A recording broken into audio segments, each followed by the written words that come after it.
So hey guys, welcome back again in एडोग्रोन class 11th and 12th channel पे। मैं हूं आशीष सिंह, आपका फिजिक्स टीचर। आई होप आप सब लोग अच्छे और सेफ होंगे। तो यार, हम लोग पढ़ रहे थे क्लास 12th का chapter number 1 electric charge and field, और आज हम लोग इस चैप्टर का टॉपिक नंबर 9 पढ़ने जा रहे हैं, जिसका नाम है बेटा electric field due to circular loop charge. ठीक है, इससे पहला जो टॉपिक था उसमें हमने क्या किया था, इलेक्ट्रिक फील्ड निकाला था एक स्ट्रेट फाइनाइट कंडक्टर से एक पर्टिकुलर एक्स डिस्टेंस पे।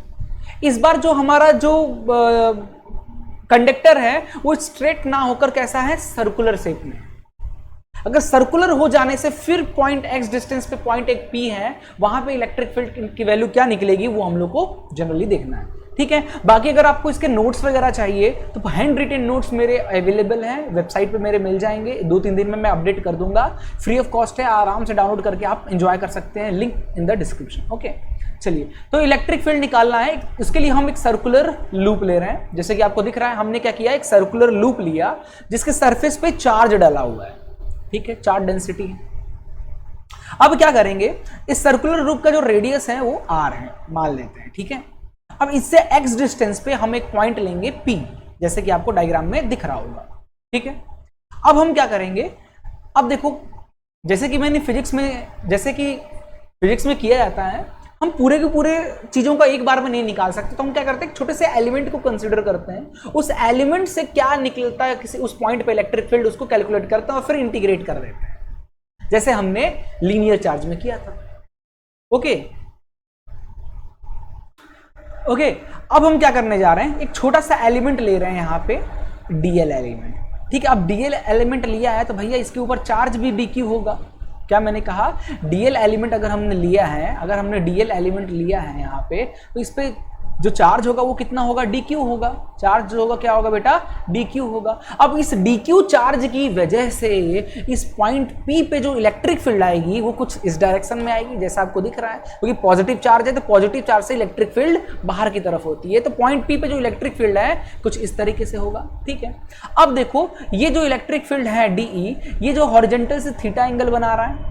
ठीक है, तो भाई इस तरफ भी हॉरिजॉन्टल से थीटा एंगल बनाएगा, और डीई का हॉरिजॉन्टल कंपोनेंट क्या हो जाएगा बेटा, डीई कॉस थीटा, और इसका वर्टिकल कंपोनेंट क्या हो जाएगा, डीई साइन थीटा, जैसे सेम टू सेम जैसे हमने स्ट्रेट वायर में किया था। ठीक है, अब देखो क्या करने जा रहा है, अब हमारा कैलकुलेशन यहाँ पे बेटा चालू होने जा रहा है। ध्यान से देखो, थोड़ा सा समझाने के लिए बता रहा हूं। तो भाई ये डीक्यू एलिमेंट हमने ऊपर लिया था, तो उससे इस तरीके से कंडीशन बना था। यही एक एलिमेंट अगर हम यहाँ पे ले लेते, अगर हम यहाँ पे एक डीएल एलिमेंट लेते, ठीक है, एक डीएल एलिमेंट यहाँ पे लेते, तो इसकी वजह से भी जो इलेक्ट्रिक फील्ड होता पॉइंट पी पे बेटा कुछ इस तरीके से होता, डी। ठीक है, ये एंगल थीटा होता तो ये भी थीटा हो जाता, तो ये डीई है तो ये भी हो जाता डीई कॉस थीटा, और इसका वर्टिकल कंपोनेंट हो जाता बेटा डीई साइन थीटा। ठीक है, अब देखो, ऊपर भी डी साइन थीटा है, नीचे भी डी साइन थीटा है, और इक्वल मैग्नीट्यूड दोनों को इक्वल है और अपोजिट है, तो दोनों क्या करेंगे, एक दूसरे को कैंसिल आउट कर देंगे, और जब ये एक दूसरे को कैंसिल आउट कर देंगे तो हमारे पास बच गया क्या, सिर्फ एक्स डायरेक्शन का डीई कॉस थीटा।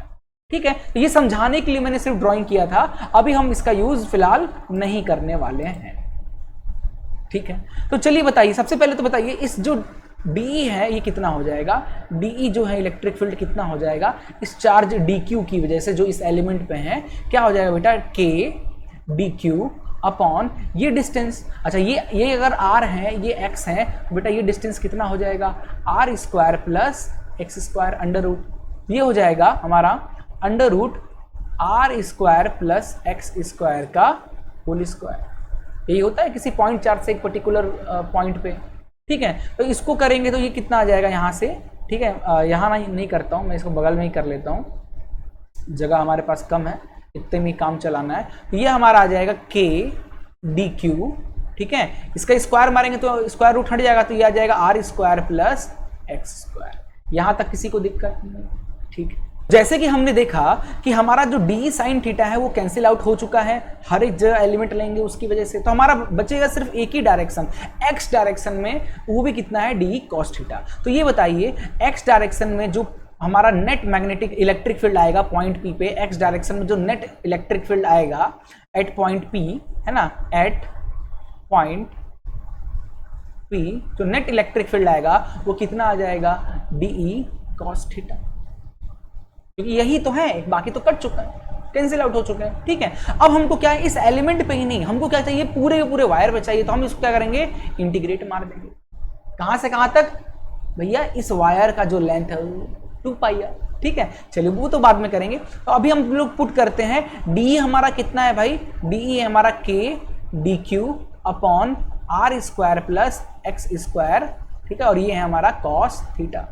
डन। तो यहां से x डायरेक्शन में जो पॉइंट P पे जो नेट इलेक्ट्रिक फील्ड है वो कितना हो जाएगा, देखो k कांस्टेंट है तो k को अपन यहां पे बाहर निकाल लेते हैं, इंटीग्रेशन के अंदर बच जाएगा, that is D Q upon R square plus X square. ठीक है, कॉस थीटा को क्या लिख सकते हैं बेटा, ये बताइए। कॉस थीटा होता है बेस अपॉन हाइपोटेनस। तो जरा यहाँ पे बताइए, बेस क्या है हमारा, x है, और हाइपोटेनस हमारा क्या है, under root R square plus X square. तो हम यहाँ पे लिख सकते हैं x upon under root cos theta की जगह पे R square plus X square. ठीक है, इसको हम लोग लिख सकते हैं E X is equal to K constant था तो बाहर निकल गया, यहाँ बच गया, अच्छा यहाँ x भी कॉन्स्टेंट है तो इसको भी बाहर निकाल लेते हैं, तो यहाँ पे बच गया D Q upon R square plus X square into 1 upon, इसको कैसे लिख सकते हैं, R square plus X square का 1/2। बड़ा कर दे रहा हूँ, अच्छे से दिखेगा। ठीक है भाई, स्क्वायर रूट है, स्क्वायर रूट हटाएंगे तो 1/2 लिख सकते हैं ना।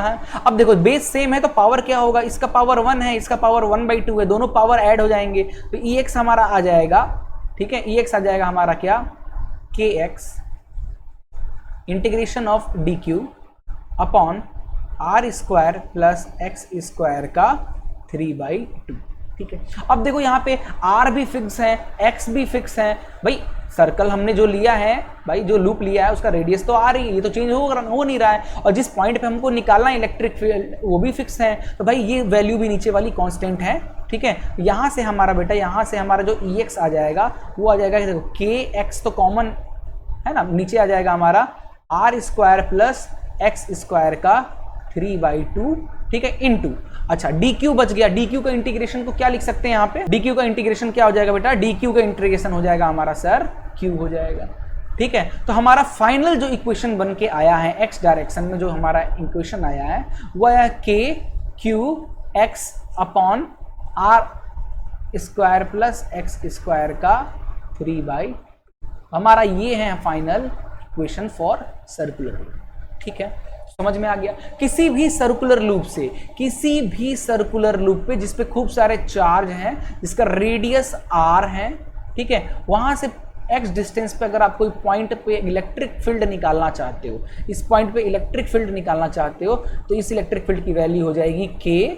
ठीक है, ये जो चार्ज इस पे होंगे वो चार्ज अपॉन जो डिस्टेंस x है upon R square plus X square का 3/2। डन। तो इस तरीके से आप इसका इजीली इलेक्ट्रिक फील्ड निकाल सकते हो। ठीक है, अब इसका 2 केस भी है। फर्स्ट केस ये है कि अगर P पॉइंट जो है वो सेंटर ऑफ रिंग पे आ गया, मतलब जो P पॉइंट यहां पे हुआ करता था x डिस्टेंस पे, वो सेंटर पे आ गया, P पॉइंट सेंटर पे आ गया। P पॉइंट सेंटर पे आने पे बेटा x की वैल्यू क्या हो जाएगी, 0 हो जाएगी। ये डिस्टेंस है ही नहीं ना, क्या x तो ये होता था ना, ये होता था x, ये P पॉइंट यहां आ गया तो x की वैल्यू क्या हो गई, 0 हो गई। ठीक है, तो x की वैल्यू अगर 0 हो गई तो भाई ये बताइए, x की वैल्यू अगर हमारी 0 हो गई तो जरा बताइए इक्वेशन में हमारा इलेक्ट्रिक फील्ड हमारी कितनी आ जाएगी, x की वैल्यू अगर 0 हो गई तो x की वैल्यू 0 हो गई तो भाई k q x की जगह पे 0 रख दीजिए अपॉन आर स्क्वायर प्लस 0 का होल स्क्वायर 3/2। यही तो फॉर्मूला, आंसर क्या आ जाएगा, 0। यानी at centre, electric field at centre है ना, centre of loop will be 0। ठीक है, ध्यान रखिएगा। दूसरा है कि अगर x बहुत बड़ा है r से, ठीक है, x जो डिस्टेंस है, ठीक है, वो बहुत ज्यादा बड़ा है किससे, r से।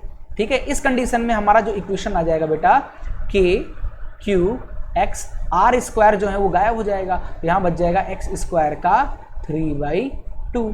ये आ जाएगा k q x बाई, ये 2 से 2 कैंसिल हो जाएगा, x का क्यूब ये इससे कैंसिल हो जाएगा, आ जाएगा k cube by x square. ठीक है, क्लियर हो गया। आई होप ये चीज क्लियर हो गया होगा आपको।